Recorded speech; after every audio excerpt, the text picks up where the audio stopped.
Existe um ponto quase nunca observado quando se fala em povo eleito. A eleição não começa como privilégio, mas como peso. Antes de ser identidade coletiva, ela surge como uma tensão silenciosa entre promessa e responsabilidade.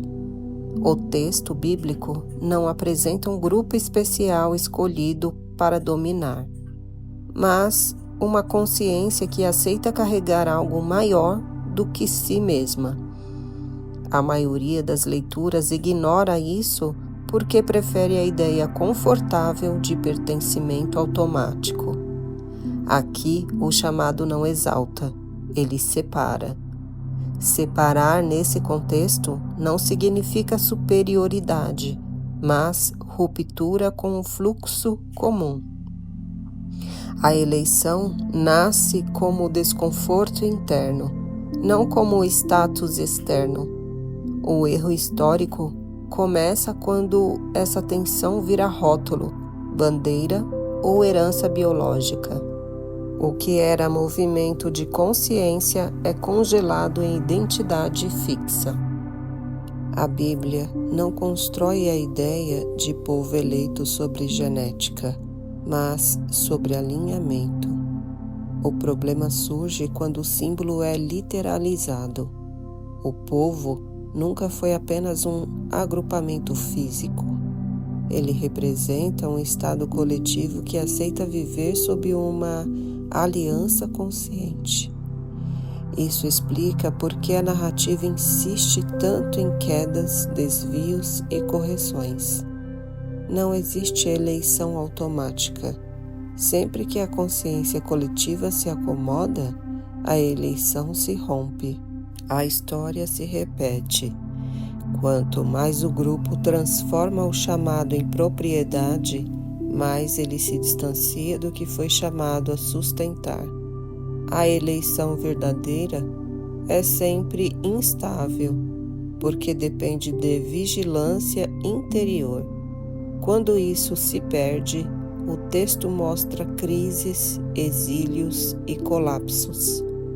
Não como punição moral, mas como consequência natural da desconexão. A palavra aliança costuma ser entendida como acordo externo com uma divindade distante, mas o texto revela algo mais profundo. Aliança é coerência entre intenção, ação e propósito coletivo. Essa não é assinada uma vez, é renovada continuamente. Sempre que a consciência coletiva se fragmenta, a aliança enfraquece. Por isso, os rituais aparecem não como magia, mas como lembretes simbólicos de um compromisso interno. Quando o símbolo substitui o compromisso, a aliança vira teatro. O povo continua repetindo gestos, mas já não sustenta o estado interior correspondente.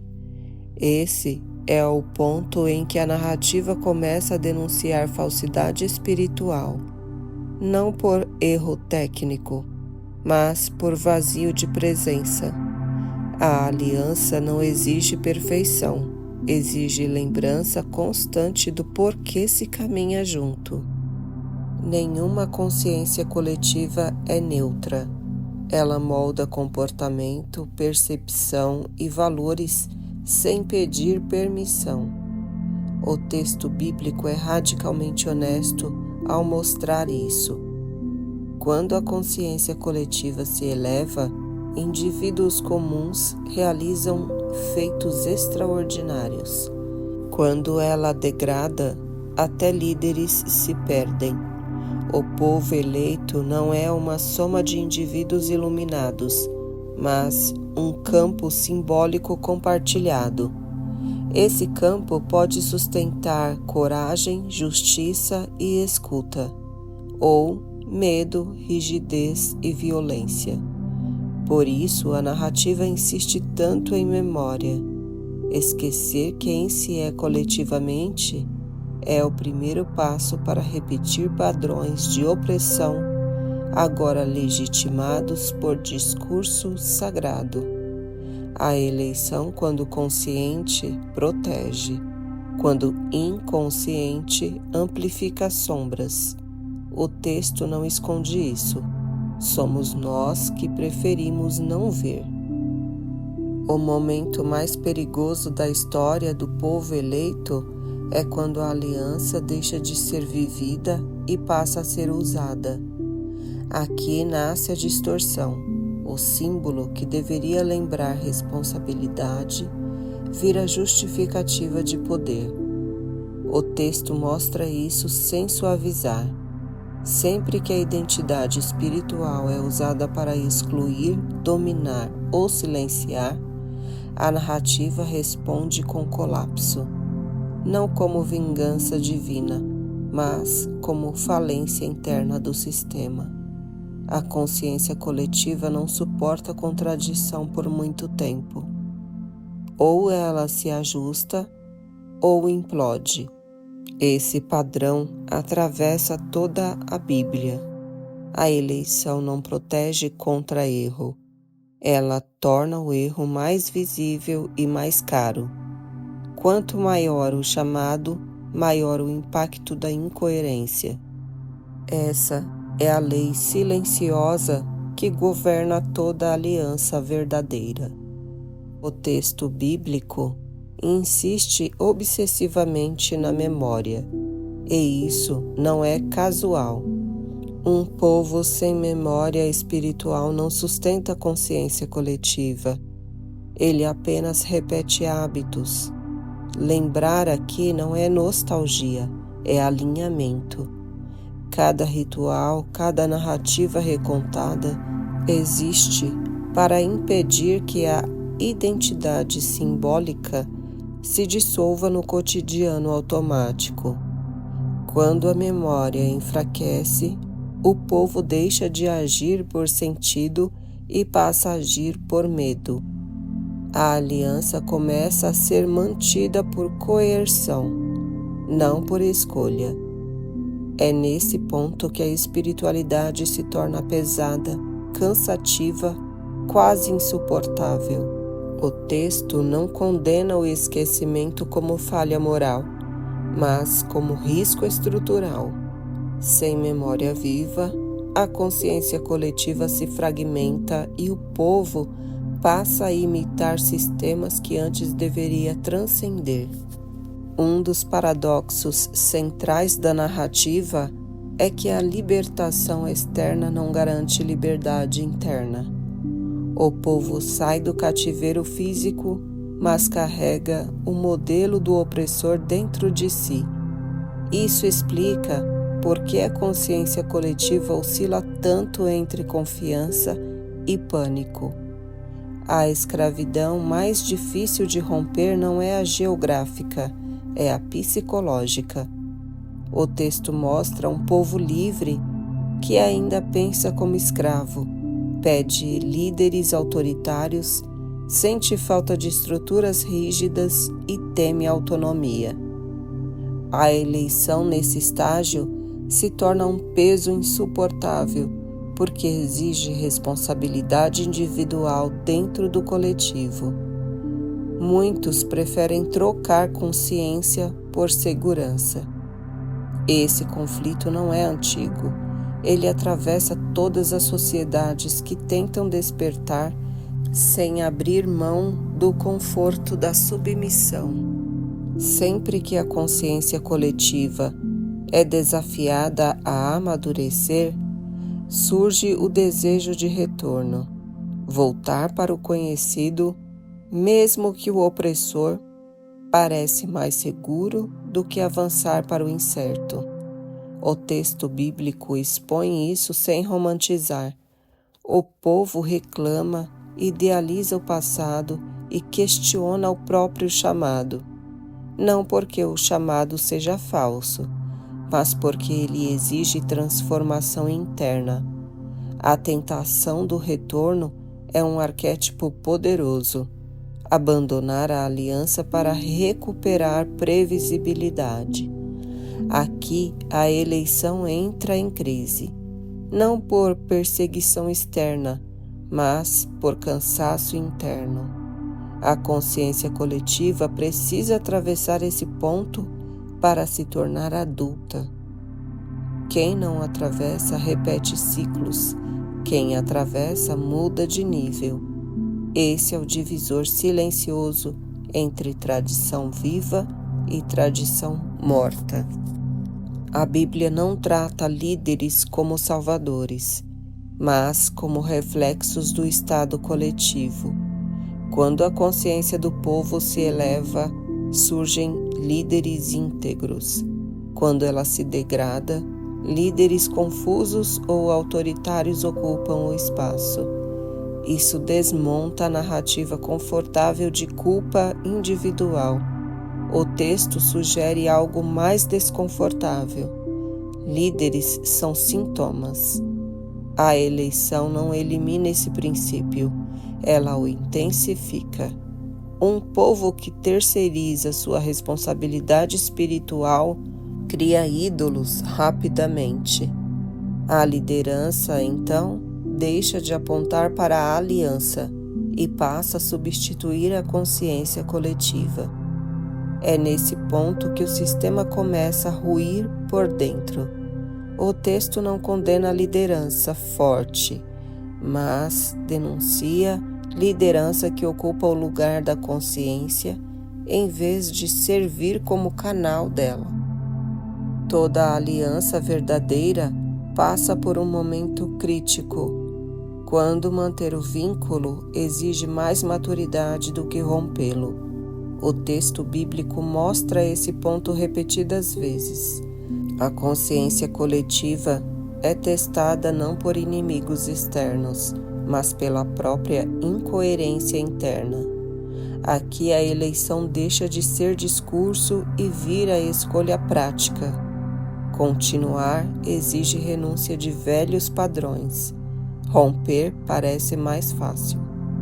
Esse é o ponto em que muitos sistemas espirituais fracassam, não por falta de revelação, mas por excesso de apego. A aliança não se perde por erro pontual, mas por insistência em não crescer. O texto sugere que a eleição não é retirada à força, ela é abandonada silenciosamente quando deixa de ser vivida. Há um momento em que o povo ainda existe como grupo, mas já perdeu o eixo interno que o sustenta. A narrativa bíblica sugere isso de forma sutil. As queixas aumentam, os conflitos internos se intensificam e o sentido original da aliança começa a se diluir. Não há um colapso imediato, mas um desgaste progressivo. O coletivo continua caminhando, porém sem clareza de direção. Esse estado é perigoso porque cria a ilusão de continuidade espiritual, quando na verdade apenas hábitos estão sendo mantidos. A consciência coletiva sem centro se torna reativa. Em vez de responder ao chamado, reage aos estímulos. É nesse ponto que a espiritualidade começa a se confundir com identidade cultural, e o pacto vivo se transforma em herança vazia. Quando o sentido se enfraquece, o medo assume o papel de organizador do coletivo. A Bíblia mostra isso sem rodeios. O medo do abandono, da escassez, do inimigo invisível passa a orientar decisões. A confiança na aliança cede espaço à ansiedade constante. Esse medo não surge do nada. Ele cresce onde a consciência coletiva não foi trabalhada. Um povo que não amadurece espiritualmente precisa de ameaças para se manter unido. O texto revela algo desconfortável. Muitas estruturas de poder nascem exatamente desse vazio. Onde falta sentido, sobra controle. A eleição nesse cenário é distorcida. Em vez de ser vivida como responsabilidade compartilhada, vira escudo psicológico contra o caos interno. Os rituais continuam, mas algo essencial se perde. O texto bíblico aponta para um momento em que a prática permanece, mas o espírito se ausenta. O povo ainda cumpre formas, repete palavras, mantém calendários. No entanto, a conexão interna que dava vida a esses gestos enfraquece. Esse é um dos alertas mais sofisticados da tradição. Ritual sem consciência não sustenta aliança. Pelo contrário, pode anestesiar o desconforto que deveria levar à transformação. Quando isso acontece, o coletivo se sente protegido, mas não está desperto. A eleição nesse estágio se torna apenas um rótulo identitário. O texto não condena o ritual, mas expõe seu limite. Sem consciência, ele vira mecanismo de repetição, não de lembrança. A consciência coletiva começa a se dividir. Tribos, grupos e interesses passam a disputar a narrativa central. O texto bíblico descreve esse processo sem recorrer a explicações externas. A fragmentação nasce quando o centro simbólico enfraquece.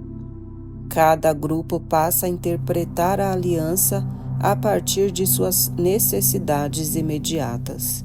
O resultado não é diversidade saudável, mas conflito interno. A eleição que deveria unir passa a ser usada como justificativa para a separação. Esse movimento prepara o terreno para sistemas mais rígidos de organização, porque o coletivo já não consegue se sustentar apenas pela consciência compartilhada. A fragmentação não é falha moral, é consequência direta da perda de um sentido comum. Nesse ponto da narrativa, algo fica claro. A consciência coletiva sozinha não está conseguindo se manter coesa. O texto começa a preparar silenciosamente o surgimento da lei, não como punição, mas como contenção. Quando a consciência não sustenta, a forma precisa sustentar. Esse é o momento de transição mais delicado de toda a saga bíblica. A aliança que antes operava pela escuta interna começa a precisar de estruturas externas. O texto não celebra isso, ele registra como necessidade histórica e psicológica.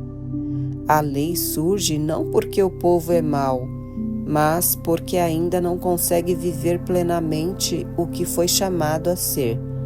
Aqui se encerra um ciclo e outro mais rígido começa a se formar. Há um ponto em que a ideia de povo eleito deixa de operar como chamado interior e passa a funcionar como identidade fixa. Isso parece sutil, mas muda tudo. A consciência que antes exigia escuta, atenção e responsabilidade é substituída por pertencimento automático. Agora, basta nascer dentro do grupo. A narrativa bíblica mostra que esse deslocamento cria conforto psicológico, mas enfraquece a experiência espiritual. A eleição vira algo que se possui, não algo que se vive. Quando isso acontece, a pergunta deixa de ser: como estamos respondendo à aliança? E passa a ser: quem está dentro e quem está fora? Esse movimento é decisivo porque inaugura uma lógica de fronteiras simbólicas que moldará toda a história posterior. A aliança originalmente viva começa a ser lembrada mais do que experienciada. Ela se transforma em narrativa ancestral, contada e recontada, mas cada vez menos incorporada. O texto sugere que o povo fala da promessa com familiaridade, mas não a reconhece no cotidiano. Isso gera um tipo específico de nostalgia espiritual. A crença de que o sentido existia no passado e não no presente. Esse deslocamento é perigoso porque empurra a consciência para fora do agora. Em vez de viver a aliança, o coletivo passa a defendê-la como conceito. A memória substitui a presença. A tradição permanece, mas a experiência direta se enfraquece, preparando o terreno para algo mais rígido. Quando a consciência coletiva não sustenta mais a existência direta, surge a necessidade de intermediários, líderes, representantes, figuras de autoridade passam a ocupar o espaço entre o povo e o sentido. A Bíblia descreve esse processo sem idealização. A mediação não nasce como corrupção, mas como tentativa de organizar o caos interno. O problema não é a existência de mediadores, mas o deslocamento da responsabilidade. O povo começa a terceirizar aquilo que antes era vivido internamente. A aliança passa a ser algo administrado, não encarnado.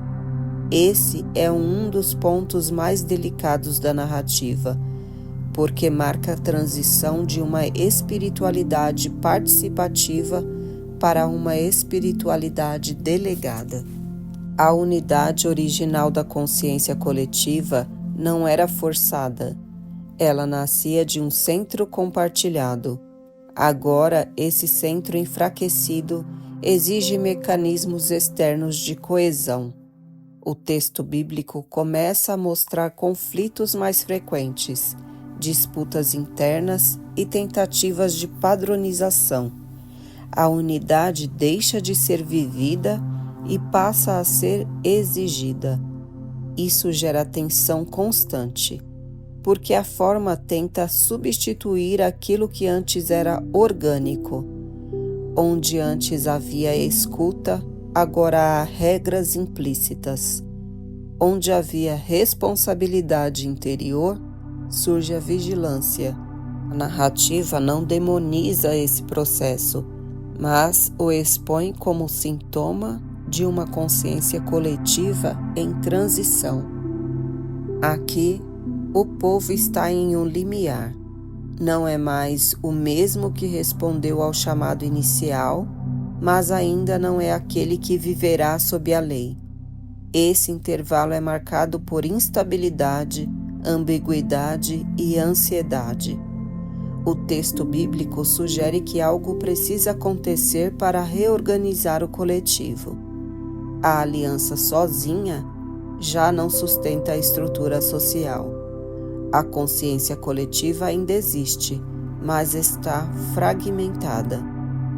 É nesse ponto que a narrativa prepara o surgimento de um novo eixo organizador. Não como punição divina, mas como resposta histórica a um impasse interno. O cenário está montado. A forma está prestes a substituir o fluxo, e isso mudará tudo. Quando a consciência coletiva começa a se fragmentar, o medo se instala silenciosamente. Não é um medo explícito, mas uma ansiedade difusa. A sensação de que algo essencial pode se perder. A narrativa bíblica revela esse estado nas queixas, nas dúvidas e nas comparações constantes com outros povos. O povo eleito começa a temer deixar de sê-lo. Esse medo não nasce de ameaça externa, mas da instabilidade interna. Quando o centro simbólico enfraquece, o grupo tenta protegê-lo por controle. o paradoxo é claro. Quanto mais se tenta segurar o sentido, mais ele escapa. O medo passa a guiar decisões que antes eram guiadas por escuta. A eleição, que era a relação viva, começa a ser tratada como propriedade, algo que se tem, não algo que se sustenta. Esse deslocamento altera profundamente a consciência coletiva. A identidade passa a ser defendida e não cultivada. O símbolo perde sua função transformadora e assume função política e social. Isso cria uma inversão perigosa. Em vez de a aliança orientar o comportamento passa a justificar a aliança. A narrativa bíblica deixa isso implícito ao mostrar como o discurso de escolha divina começa a conviver com práticas que negam o próprio espírito do chamado. O símbolo permanece, mas seu eixo se desloca.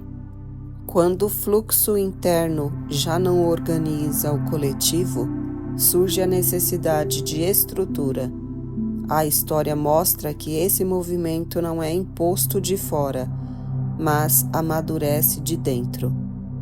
A consciência coletiva pede limites claros porque já não confia na própria escuta. A forma aparece como promessa de estabilidade. Regras, códigos e normas começam a ser desejados como âncoras. O texto bíblico sugere que esse desejo não é errado, mas revela um estágio específico da consciência. A forma nasce como resposta ao excesso de dispersão.